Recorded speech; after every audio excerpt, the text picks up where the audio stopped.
سر خواجہ آصف صاحب کا آپ نے ذکر کیا ہے، وہ انہوں نے آج کہہ دیا نا، وہ کہہ رہے تھے میں کہہ رہا تھا، بار بار اشارے دے رہا تھا، سن لیں تھے ذرا کیا فرما رہے ہیں خواجہ صاحب تو ماشاءاللہ اپنی جگہ مجذوب ہے نا۔ ہاں جی، وہ کہتے ہیں میں مصلحت سے نہیں کام لیتا۔ دکھائیں جی۔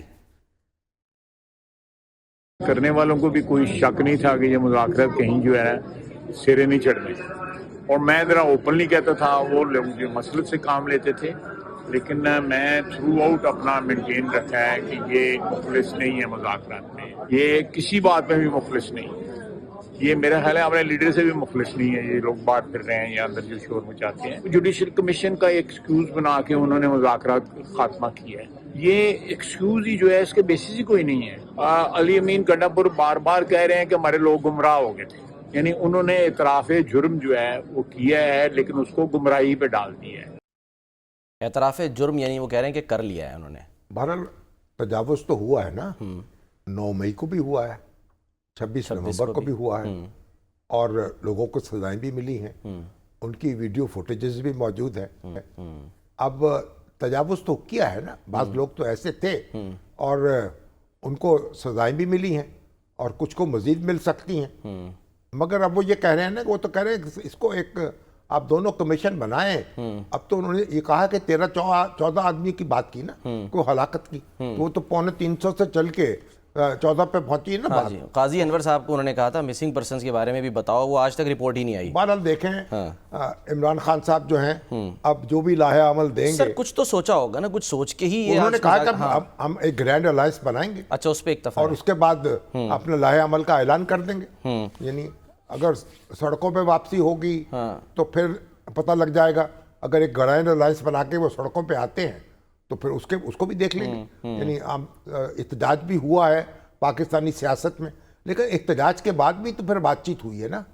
جب بات چیت ہوتی ہے، اگر بات چیت ناکام ہو جائے تو پھر اور آگے مسئلہ کھڑا ہو جاتا ہے۔ دیکھیے بھٹو صاحب کی جب بات چیت ناکام ہوئی تو مارشاء اللہ آ گیا، جب ایوب خان کی بات چیت ناکام ہوئی اپنے حریفوں سے تو یحییٰ خان آ گئے، وہاں جنرل ضیاء الحق آ گئے۔ اب ایسی صورت ہے نہیں، لگتا نہیں مارشاء اللہ لگنے کے تو کوئی امکانات نہیں ہیں، نہ ارادے ہیں کوئی، نہ ارادے کسی کے نظر آتے ہیں، نہ ایسے حالات ہیں۔ پاکستان اب یہ برداشت نہیں کر سکتا کہ کیسا ہم اپنے ہاں ایسا ایک ہنگامہ کھڑا کر دے کہ پوری دنیا سے کٹ کے رہ جائے۔ تو آپ تو دیکھیں کہ جس وقت اگر پرویز مشرف جو آئے تھے تو کلنٹن انڈیا جا رہے تھے اور چند منٹ کے لیے یہاں رکے تھے، اور پھر اس کے بعد اس میں بھی انہوں نے کہا تھا کہ میں پاکستانی قوم سے خطاب کروں گا، اور یہ ہوا کہ انہوں نے یہ پابندی لگا دی کہ جب ان کو ریسیو کیا جائے تو جنرل پرویز مشرف کے ساتھ ان کی تصویر نہیں چھپنی چاہیے۔ اچھا انہوں نے پابند کر دیا۔ ہاں ان کی تصویر، کیونکہ وہ مارشاء اللہ لگایا تھا انہوں نے اور ان کو قبول نہیں تھا، تو اس طرح اس اہتمام کے ساتھ وہ آئے تھے۔ ادھر وہاں پھر جسٹس ارشاد صاحب مل گئے، ان کے پیشاب پر پیشاب ہو گیا۔ لیکن سر جو مشاہد حسین صاحب ہیں وہ تو قائم ہے اس بات پہ، وہ کہہ رہے ہیں کہ نہیں مشاہد حسین صاحب قائم رہیں، ارشاد اپنی بات پر، ارشاد حسین صاحب ان کی اپنی بات پہ قائم ہیں۔ تو بہرحال اب اس میں ہم تو کوئی فیصلہ نہیں کر سکتے، لیکن ایک بات یہ ہوئی، دیکھیں جب 9/11 ہوا جی 2001، اس کے بعد پھر ڈنڈیا پڑی نا، جنرل پرویز مشرف جو ہیں ان کو پھر اس وقت ریکگنائز کیا گیا، اس وقت جو امریکہ کے ساتھ الائنس ہوا اس سے ان کو لیز آف لائف ملی۔ اگر وہ خدا نخواستہ وہ نہ ہوتا، یعنی خدا نخواستہ کا لفظ ایسے استعمال کر دیا غلط طریقے سے، اگر وہ مسئلہ پیدا نہ ہوتا تو جنرل پرویز مشرف کا اقتدار جو ہے اتنا لمبا نہیں چل سکتا تھا، وہ اکانومی کو نہیں سنبھال سکتے، وار آن ٹیرر جو یہاں بہت خرابی ہو جاتی، لوگ اٹھ کھڑے ہوتے۔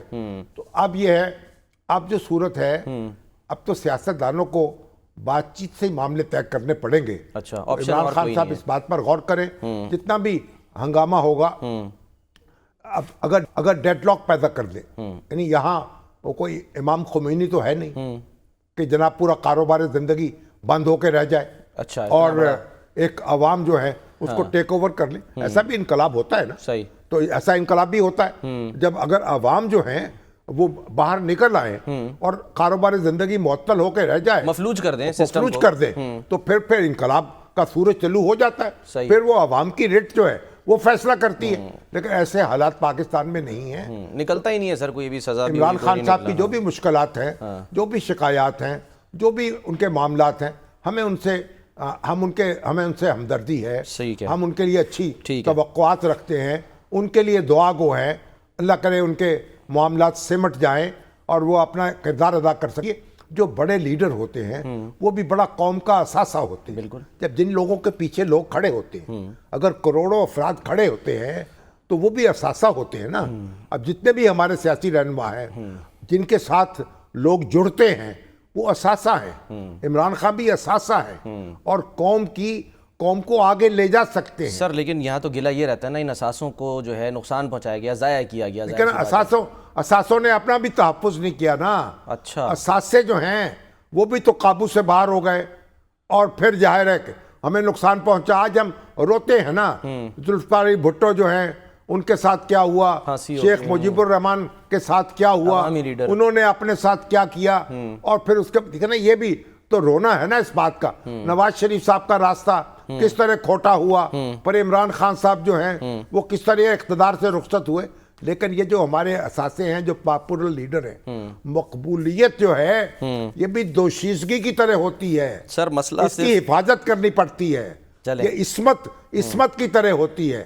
اور جس طرح اپنی خواتین اپنی عزت کی حفاظت کرتی ہیں اس طرح مقبولیت کی حفاظت کرنی ہوتی ہے ہمارے لیڈرز کو, اور قوم کو آگے بڑھانا ہوتا ہے. ٹھیک ہے, ایک بریک لیتے ہیں سر. اب خاص صاحب جو ہیں کاش وہ اپنے اوپر قابو پا لیں, کاش وہ قوم کو آگے بڑھائیں, متحد کر سکیں, آگے بڑھا سکیں, اپنا نام روشن رکھیں, تاریخ میں یاد رکھے جائیں گے.